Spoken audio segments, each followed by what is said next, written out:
Now, Defence Minister Manohar Parrikar may have just issued what can be the most critical statement in the welfare of the retired armed personnel in recent times. In an order to his ministry Babus, he has categorically attempted at, in fact, reining in the bureaucracy when it comes to pension cases of retired armed force personnel, a move which will not only be keenly observed but also, if implemented, bring immense relief to veterans.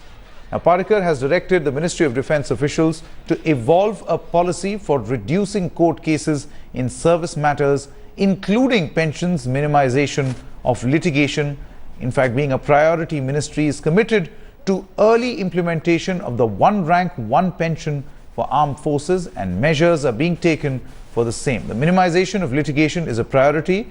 This is what Manohar Parrikar, in fact, has to say, that this litigation is a priority, and he has instructed the concerned officers to evolve a policy.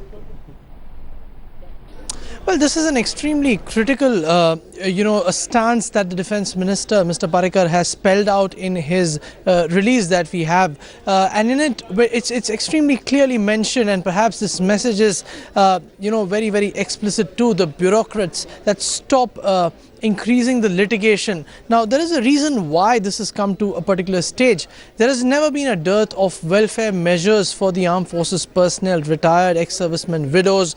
What happens is basically the catch is in the implementation part of it, and that's where there have been several thousands of cases of absolute dissatisfaction with the kind of treatment of these welfare measures that the bureaucracy has provided, against which several of these personnel of the armed forces have approached different courts at different layers. Now, what has traditionally been seen, and as we're all aware, that the government is the biggest litigator, and even if one is to say win a certain case at a certain court, the appeals would go on and on and on, even in the Supreme Court, despite orders. We are aware, for example, the rank pay case, which was adjudicated long ago, but it still hasn't been completely implemented. There's a contempt petition which is being filed. So there has been an issue about implementation of welfare measures, and whenever this implementation has been challenged by the personnel in the courts, then there have been appeals after appeals, and the matters have never gotten resolved. It is essentially in that context that the Defence Minister says what he is saying, and the real test now will actually be in just what changes insofar as the implementation is concerned, because it's all right to have these lofty ideals and policy on paper, but it's not being implemented on the ground, or so is at least the grouse.